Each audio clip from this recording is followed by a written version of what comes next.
You're listening to Aimee Keeps It Creepy, the podcast where I share my obsession with true crime and the paranormal with you. I'm your host, Aimee Brooks. A tyrant whose spirit had to be exorcised. A park that holds the unmarked graves of thousands of forgotten souls. Ancient, haunted vaults that lie beneath a city. This is haunted Edinburgh, Scotland, home to legendary bloodshed throughout history, and now a hotspot for some of the most intense paranormal activity in the world.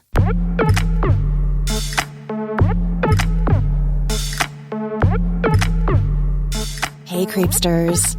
This is a flash forward. The episode you're about to hear, which is awesome, it's Haunted Scotland, it's such a fun episode.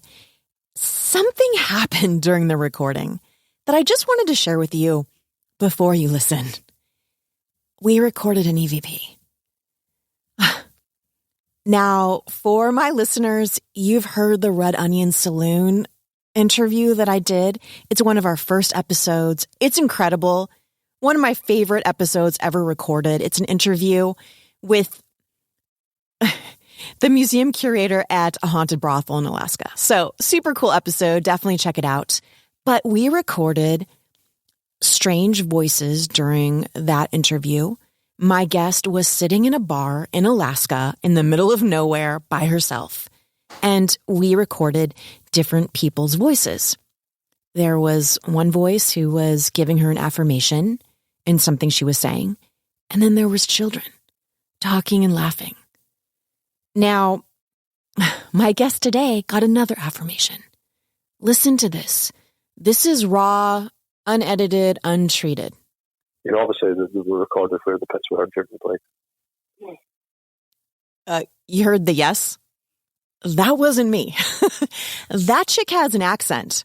I don't have an accent. I wish I could do accents. I can't. Listen one more time. You know, obviously, we recorded where the pits were driven place. You heard the yes. Absolutely blows my mind. And it's an intelligent response because I'm not ruining anything for you, but we're talking about plague victims buried or possibly buried in Edinburgh, which there aren't, by the way, but she affirms that by agreeing and saying, yes. Crazy. Oh my God. This has changed my life. Getting these EVPs has changed my life. Going on my ghost hunts, you have to check out my YouTube channel. I just started it. It's brand new. It's called Toxic Content. You can find the link in the show notes or on my website, creepypodcast.com. But I have experienced amazing things since I've started this podcast. I've always been a believer in the unbelievable, but now I've been getting proof, getting photographic evidence, getting audio evidence. It blows my mind. Oh, wow. Fascinating. Anyway, enjoy the episode. I can't wait to hear what you think.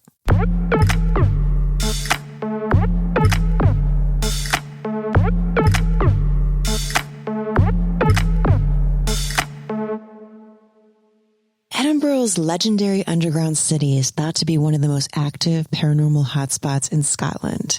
Jamie Corstorphine, manager of the City of Dead Tours, is our special guest today. Thank you for joining us, Jamie. No problem at all. Pleasure to join you. So there's a city beneath Edinburgh? Well, there's numerous different things that are, classified as being an underground city in Edinburgh. There is no Atlantis hiding under the streets here. I can certainly assure you of that. What we have is, because of the geological layout of Edinburgh, we're basically built within 7 hills.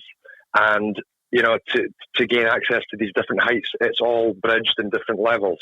So various things are now below ground, old cellars of old buildings. You see, in Scotland, we started recycling long before anybody else did. We just basically recycled the bottoms of old buildings and built new buildings on top of them. A fine example is Mary King's Close. That's an old street from the 1600s. Funnily enough, it's quite apt just now because it was during the last outbreak of bubonic plague in Edinburgh in 1645 was when Mary King's Close was basically in the heart of the outbreak. You could still walk down that now. It's a tourist attraction, but it's now covered over with the building above. So it is an underground street, but it was never underground when it was lived in. It's basically reused, recycling. Right. So then it was discovered, these vaults. Yes, the South Bridge vaults.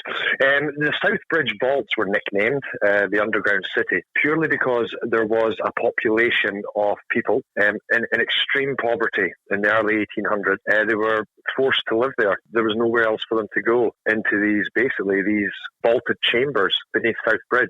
South Bridge itself is a massive structure. It was Edinburgh's first purposely built shopping street. It was built between the years of 1785 and 1788. It's held up by 19 massive arches. It's a viaduct bridge.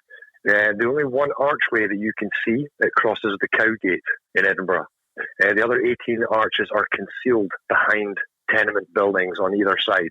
So if you imagine the bridge is basically sandwiched in between buildings on either side, and that covers the archways.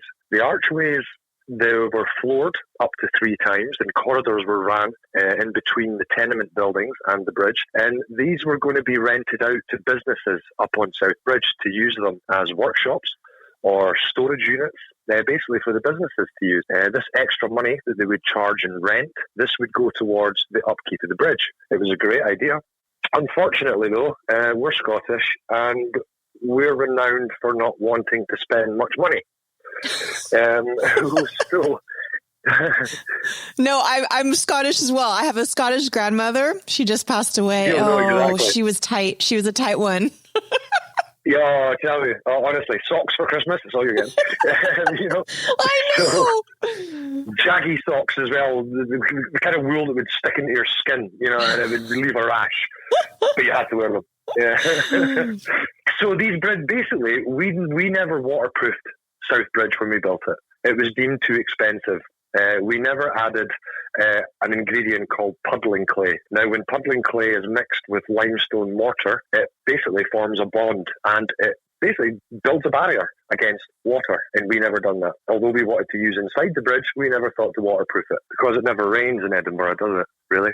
So the vaults were useless from day one. As soon as they were built, the water would sit on the surface and it would drip in. Oh, so you had all the foul runoff seeping into the vaults. Oh, that must have been just nasty. It would have been really nasty. I mean, nowadays, we're quite lucky when we're doing tours into the vault. There is only 3.8% human urine in every 100 millilitres of water that drips in.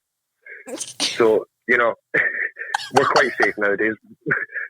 We had to get that tested for health and safety reasons. It's all the petrol and the oil and anything else that sips, with the rainwater that seeps through basically concrete. And the vaults are damp and they could never be used for what they were intended for, which, of course, they lay empty. After that, we had Edinburgh's illegal trades decided to use the vault system. I mean, it's vast.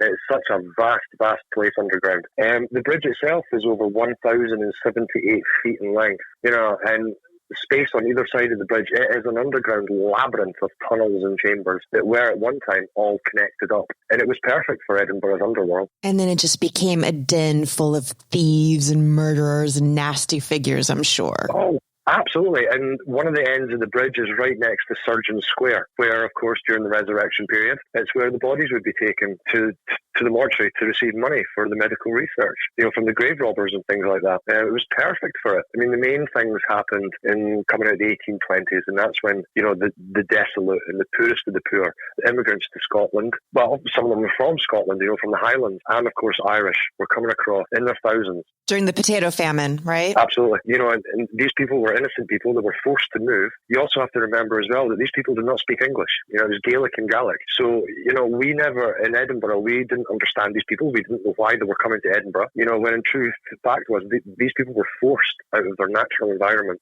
through no fault of their own. They just needed work. They needed to survive. And Edinburgh couldn't offer it to them. What we could offer them is free accommodation in Costa del South Bridge. Oh, so they went underground. Yep. They used these empty chambers by that point, to basically dwell in them. They had nowhere else for them to go. I mean, these people had just basically what they were wearing. And these were families. They needed shelter of some description. So you have all the nasty figures. You have probably a red light district, all the illicit pubs and brothels, and then you have all these families sheltering down there. Yeah, absolutely. I mean, we had, it was perfect. Where our vaults are on Midry Street South, And that whole street is nicknamed Whiskey Row. It comes because there was 8 illegal distilleries busted by Customs and Revenue between the years of 1800 and 1815. 8 illegal distilleries. It was so cheap to brew whiskey and things like that. And it was a lot safer to drink whiskey than it was to get water from a well still. It was just safer. I think that's one of the traditions that Scots have kept. It's just better to drink alcohol than anything else, really. It keeps your body going. Cheers to that. So we are kind of traditional. I could certainly explain that section of it anyway. But, but the problem was that these vaulted chambers were never intended for people to live there. It was badly built to be storage. And of course, cholera was the biggest killer in the vaults between the people there. Cholera wiped through the vaults. And like you said before, you've got to think of the stuff that was dripping in from the roof. All the horse manure mixed with rainwater and everything else. Human slops, all dripping in. It became an open sewer. So what is making its home down in the vaults today? What's making its home? Well, apart from me, during lockdown, I've had many different, mediums come in over the years. A couple of mediums, well, more than a couple, 5 or 6 different mediums have all said the same kind of things. There is a very dangerous entity in our last vault, which we have a lot of guides that do not like spending time in the vault at all. They actually bypass it because there's another section just past it that we can stand in. But that vault it's basically called the Black Vault. It's being described as a poltergeist. I'm not convinced it's a poltergeist. What is it? I don't know. I really don't know.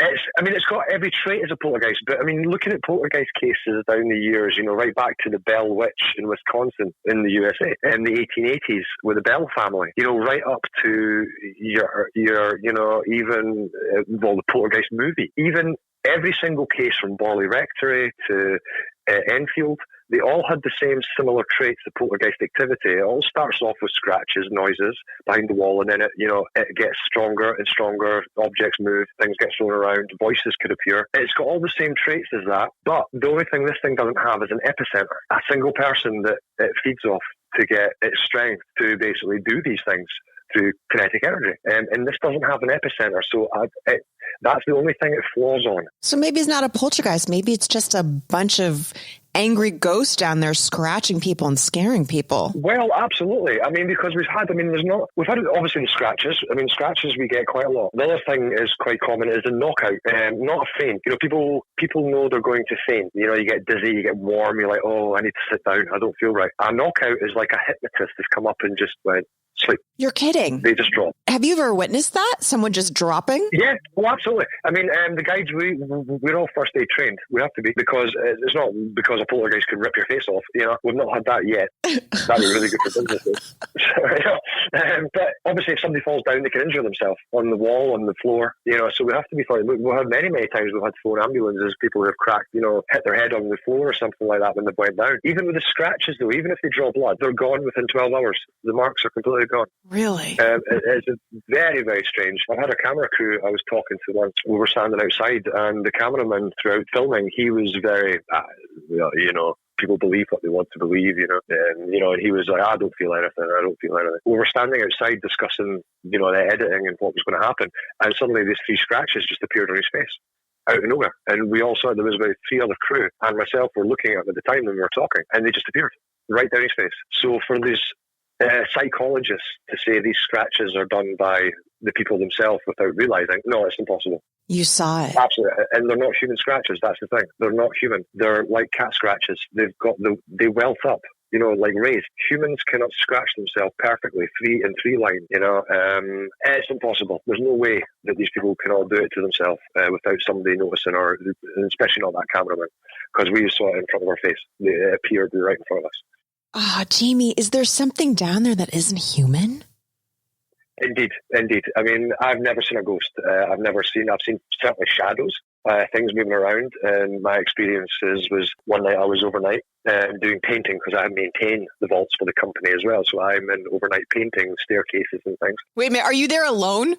Yeah, of course, yeah, absolutely. I find it very peaceful. Oh, you're down there alone in the vaults? Yeah. Oh, just wait. Go to creepypodcast.com and you'll see the photos. This is the creepiest place on earth, and you're a brave man, Jamie, for being down there alone. I love it. I've just spent so much time, researching this structure. I'll quite happily walk around there on my own, and I know every single sound in that place after 11 years. I know every single brick. If there was a noise, I could tell you exactly where that spider was that just broke wind. I just point it straight out. I know exactly where it is. It's the noises I don't recognise that freak me out. And one night, like I said, I was in painting. This was about 3:30 in the morning. I was painting a couple of doorways, black, of course. And I was painting away, and my iPod was on charge, so it wasn't plugged in. And I heard what was definitely children laughing, like kids playing outside, like giggling. And I thought, that's a bit strange. It's a bit late. Now, we have holiday flats that are outside our vaults on the road, just basically outside our gate and then just up a little bit. So I thought maybe it's a late check-in. There's a flight delayed and they've just got in, the kids are waiting outside while the parents get. So I thought, you know what? Because I've got a bad habit, I smoke. So I went out for a cigarette and I went into the street and there's not a single person around. There was no lights on in any of the holiday flats. It was all in darkness. There was nobody in the streets.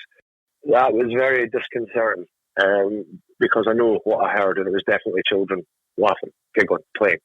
So, and when you're down there, though, you're in 75 feet of concrete, though. I mean, hearing noises from the street. Oh. Yeah, I mean, we can occasionally hear, like really, really early in the morning, we can sometimes hear footsteps above on the bridge itself. Like if somebody's wearing heels, you can hear heels faintly clicking along the top of you. So to hear something that, it had to be close. Oh, and there's a bunch of creepy kids playing around you. Yeah. Oh. And I hate kids at the best of times, especially dead ones. I've seen too many movies. Especially dead ones. So, and that's when I decided, you know what, I've had enough. I'm going to go home now. So I went and I decided to wash my hands because I'm a messy painter. I have paint everywhere.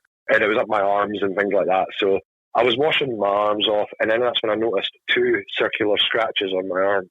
On my forearm, that I hadn't leaned on anything, certainly not enough to cause 2 circular marks on my arm. So that was the first time that's ever happened to me directly. And I could not explain that. I hadn't leant on anything, I hadn't brushed against anything. 2 perfectly circled scratch marks. It is an interesting job you have. Oh, I love it. There's a job listing on the City of Tours website. I'm going to read it to you.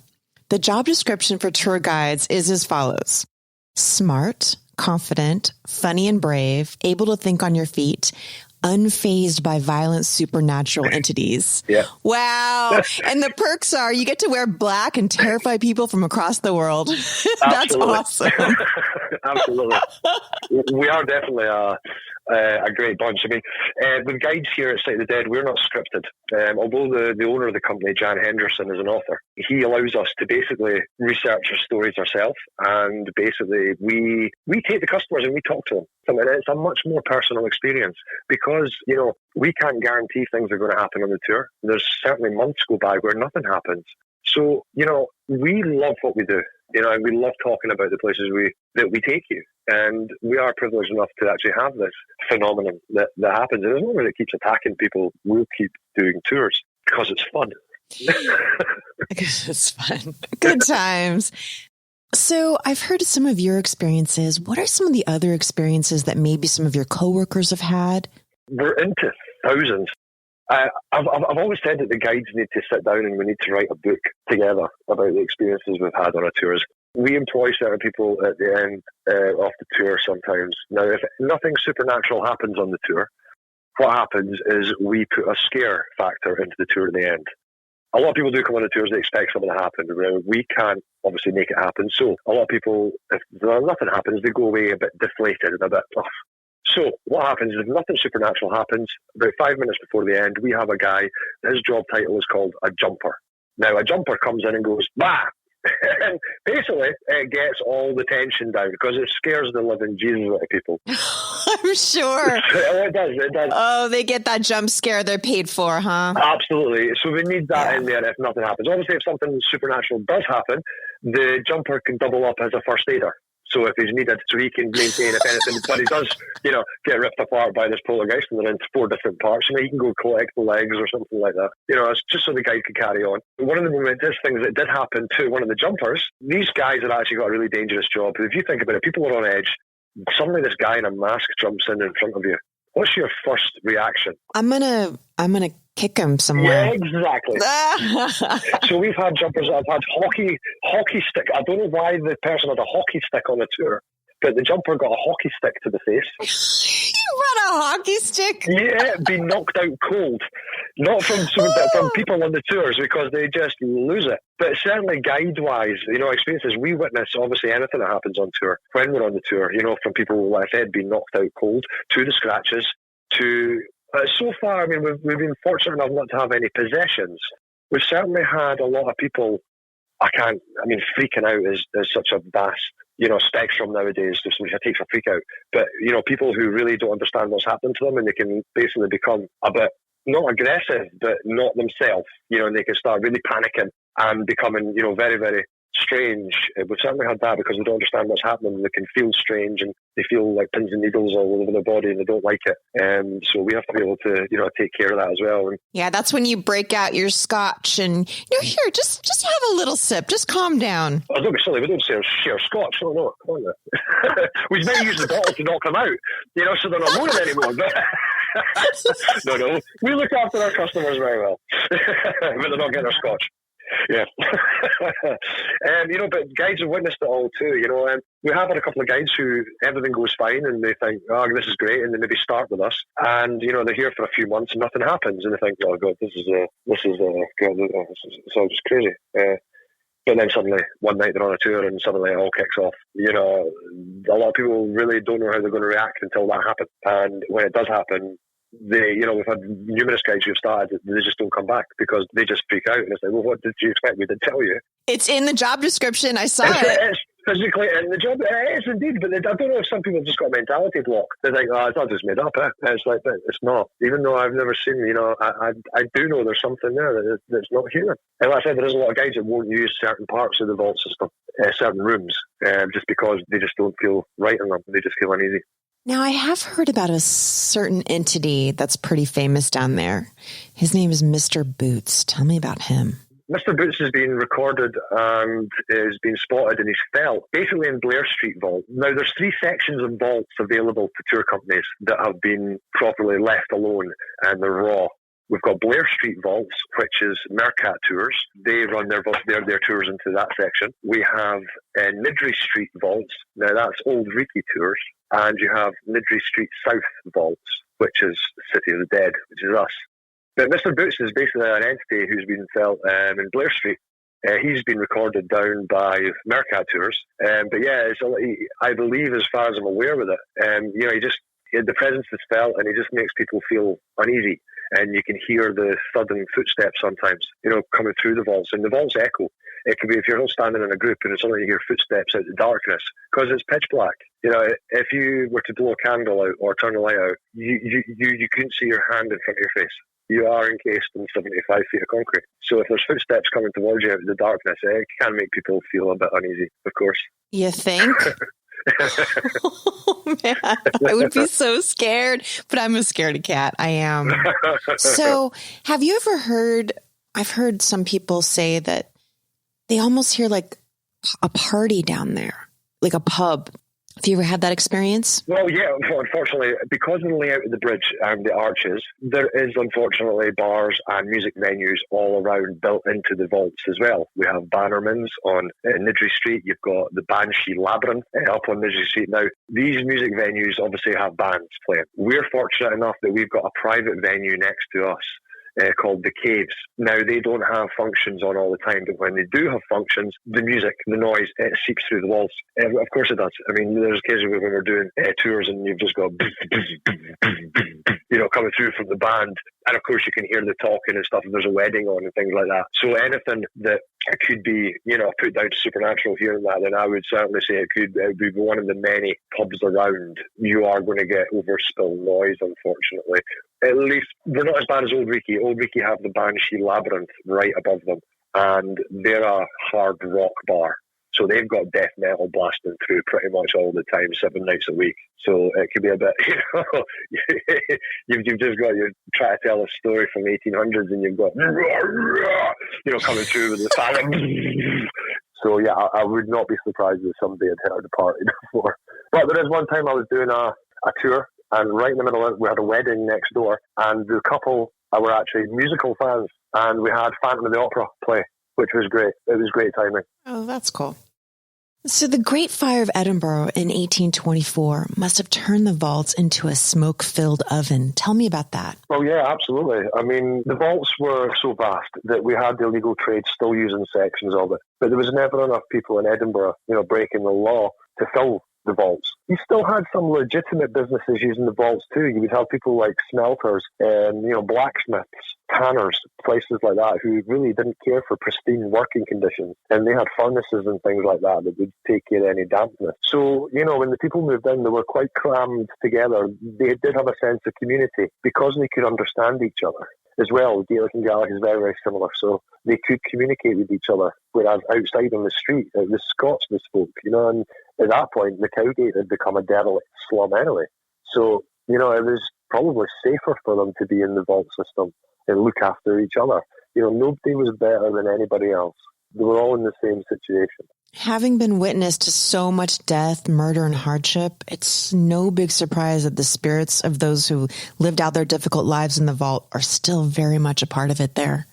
Oh, indeed. I mean, if you go down the route of the stone tape theory, where, certain elements are recorded in the stone, the fundamental thing of any recording is the stone. So in certain conditions, certain times, these stones can replay an event from the past. So certainly apparition-wise, it wouldn't surprise me at all. Amazing. Well, the City of Dead Tours office is located right outside Greyfriars Kirkyard, an infamous graveyard thought to be one of the most haunted places in Scotland. I actually got to go there last year and I had the most amazing time. It's a creepy and beautiful place in the graveyard. There are fun stories there, like the Bobby, of course, the Skye Terrier that guarded his master's grave for 14 years and still may be guarding it. But there are also some terrifying stories as well. Tell me about them, Jamie. Well, yeah, our office. Well, we took the office in it was year 2000 we had it. The tour started in 1999. We thought this place came up for rent and we thought, well, why not? It's perfect. So since then, yeah, I mean, Greyfriars is fantastic. It's such a turbulent history in Greyfriars. In general, graveyards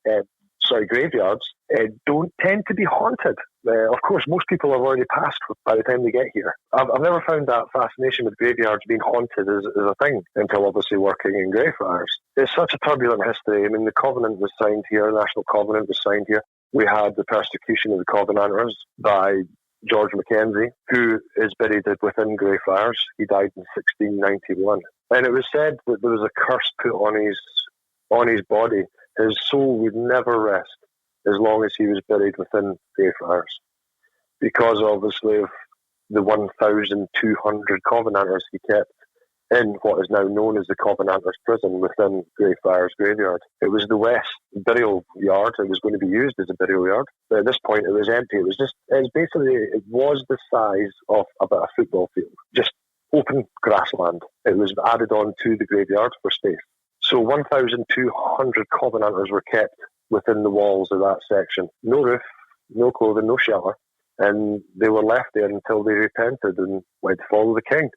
Now, 800 of them plus lost their lives behind the gates, just through malnutrition, through the freezing cold conditions, or being shot at. We've still got musket holders in the wall near the gate opening. There's still holes you can see in the wall from the musket shots that went astray. They were forced to lie face down. It was the world's first concentration camp. He was called Bloody Mackenzie, right? He was indeed. His nickname was George Bloody Mackenzie. And like I said, I mean, to get the nickname Bloody anything in Scotland in the 1600s was no mean easy feat. We were pretty savage to each other. Right.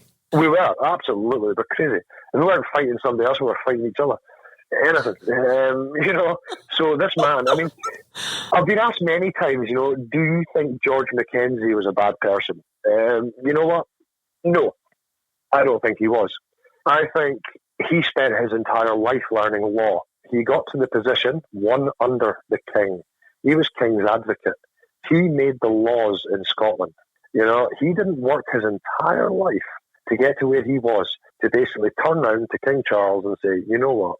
I think you're wrong about these Covenanters. I think you should, just give them a break. Just let them pray the way they want to pray and give them their old prayer books back and let's just leave them. They're no threat to the monarchy. They don't care for the monarchy. They just want to be left alone and pray the way they want to pray. He didn't get to that stage to turn around and say no to the king. You were either with the king, especially a paranoid king. You didn't say no, or you were either with the king or you're against the king. So he was forced into it. George Mackenzie never killed anybody with his bare hands. He certainly gave orders to people to carry out. He would, instruct these people to go into these Covenanters' houses, pull out the Covenanters, or the males or females, and then basically gut them and hang them from their own doorframe. So when the families come home, they would see their loved ones hanging, disemboweled from the doorframes of their houses as a warning. I don't know. I don't think he's a great guy. I think he's a pretty evil guy myself. Yeah. There's talk of the Mackenzie poltergeist at Greyfriars. Yeah. Well, you see, this is another thing as well. I mean, it's been called the Mackenzie poltergeist. This is down to the fact that twice George Mackenzie's tomb, his mausoleum, was in some way, vandalised. Both times things have started to heat up in the different section of the graveyard. Now, this is where it gets a bit confusing. George Mackenzie's tomb is indeed a mausoleum, and it's black, and it's right in the public area of Greyfriars. It's a big domed top one, and it is a black mausoleum. However, where the attacks happen is also called the Black Mausoleum, which is within the Covenanters prison area, the locked-off section. There's been no reported attacks outside the Mackenzie Mausoleum within the public area of the graveyard. We don't even know if it's anything to do with George Mackenzie. It's just both times that Black Mausoleum has been tampered with, things have started to heat up in the locked section for some reason. Whether there's a connection or not, we don't know. This is why this poltergeist entity thing takes its name as the Mackenzie poltergeist. The first time was in 1999 when a homeless gentleman, he decided that it was a bit stormy outside, so he needed shelter. So he broke into Mackenzie's mausoleum from the back, and he went downstairs to the burial chamber. Now, if you look through the door, you can see that there's a grate on the floor. That grate lifts up. You can see the steps going down. That's where the coffins are. Now, he went downstairs, and it was obviously pitch black, and he knocked against George Mackenzie's coffin. The coffin fell off its plinth, the wooden plinth, and it fell on the floor. Oh! Yep, it also hit the floor, and it broke the floor. And it went through the floor. Now, what the homeless man didn't realise is he'd just fallen into a pit. The pit contained skulls and bones and green slime off the wall. Oh, God. It was basically, again, in Scotland, we just reused them. Now, there's a lot of chat about the plague pits in Greyfriars. This is totally false. There is no plague pits in Greyfriars Kirkyard. People that died of the plague were buried outside the city walls. They were not buried in the city. Greyfriars has always been within the city boundary. So there's no... What he fell into was basically an old family tomb. Yeah, no, people were scared of the bodies of the victims of the plague. Yeah. They wanted nothing to do with them. No, exactly. So where this whole, there's plague pits and great, no, I don't know where that started, but it's totally false. Yeah, indeed, they were buried outside the city. I mean, nowadays they're not. There's now where the Meadows is in Edinburgh, which is actually just up from Greyfriars. So the bodies are still there, but that's why we can never build on the Meadows. There'll always be a green space. There's hundreds of thousands of bodies underneath the Meadows. So when people are sitting there having their picnics in the summer, it's always a nice little... You've got no idea. Oh, creepy. But they recovered the lime and everything like that. And there's 3 massive pits in the Meadows. Wow. And that's all public record. And that's all recorded. Obviously, they were recorded where the pits were during the plague. So has anyone ever tried to perform an exorcism at Greyfriars? Yes, we have. Now, I can't remember the date. I think it was early. I think it was 2004. Just after the second time that Mackenzie's tomb was desecrated. Now, this time it really was desecrated. This was in 2003 when a young 16-year-old teenager broke into Mackenzie's mausoleum on a Saturday afternoon, and he removed the skull of George Mackenzie from his coffin. What? Yeah, this was national news. The gentleman's name, it was very easy to remember. It's Sonny Devlin. Sonny as in Sonny and Cher, and then Devlin, the very Scottish name. Yeah, it was national. I think it was worldwide news, actually. He was charged with the ancient grave robbing charge. He broke in and... What a creepy little guy. What was he doing? He actually became a traffic warden after that, believe it or not. That's a true story. True story. He was actually fired because he lied on his application form, and one of his workmates Googled his name, and of course all that came up to what he'd done when he was 16. But yeah, he removed the head and he was running about chasing his friends with it and using it as a football. The head of George Mackenzie, Sir George Mackenzie. Unbelievable. King's advocate to King Charles, who was responsible, responsible for the death of thousands of cult members. The great Bloody Mackenzie ending up being a football. Yep. And the strange thing is, his head, because once it was taken off the child and he ran away, it came into our office in the graveyard. And we had to phone the head of the council department to come and retrieve this head. No way! So the skull was like sitting on someone's desk? Yeah. I have looked. The best bit is, though, it's not properly decomposed. Oh! It still had strands of hair on it. Oh! He still got a gold earring in his ear. Oh! He still had a gold earring. It was like leathery skin. Oh! It's not fully decomposed. It was amazing. It was amazing. So I have looked in the face of George Mackenzie. Literally. Not through choice, I have to say. That's awesome. I refrained from touching him too much without gloves, though. But yeah, then the council headed department, within 10 minutes, they screeched to a halt outside in a white van, and they jumped out and they grabbed the skull, they took it away, and then it was reburied in his tomb. It was put back, and then the gate going down to the burial chamber was then welded shut, so nobody could get back down to him. So that's both times, but both times it has obviously triggered something, and then things have heated up in the locked section. And that's when the exorcism was done by Colin Graham. He was an exorcist that came in and basically tired him out, I believe, but he was dead within 2 weeks. He died. Whoa, what happened? He just dropped dead. His heart stopped. His last words are reported. Last words were, "There's nothing. Greyfriars is black." And he just dropped dead. He was in the middle of doing a reading for somebody at the time. Wow. And his heart just stopped instantly. Wow. Whether it's connected, we don't know. His son was saying that he was in a fit bit of health, but he claims that definitely Greyfriars and the Mackenzie poltergeist killed his father. Amazing. Yeah. What a great story. Oh, I'm still reeling from you looking into the skull of Bloody Mackenzie. That's unreal. Yeah. There is... You have to put that on your Facebook profile. there is, I believe. Now, I heard that there was an image of it on Google somewhere. It got out, and it is on the internet. There's a picture of his head. We certainly never took it in here because we've got a lot more respect for that, for our back garden and the people in it. But I don't know if it was done at the thing or where it was done at the lab before it came back. But yeah, if you Google George Mackenzie's head, you will probably see a Google image of it, and you'll see it's not completely decomposed. You'll see the gold earring in his ear and things like that. Wow, good times. Very alien-like. Yuck, yuck. All right. Thank you so much for being with us today, Jamie. What an honor. And I can't wait to go and take your tour next time I'm in Edinburgh. Absolutely. Well, let me know when you come, and I'll come and meet you and give you a free tour. Woohoo. I'm Scottish, so I like free. That's great. Absolutely. You're not getting any of our Scotch in summers.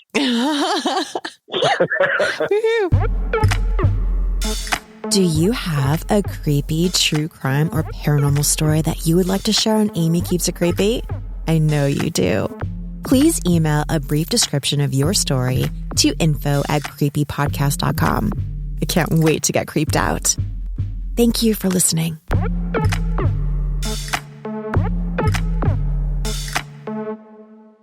Toxic content.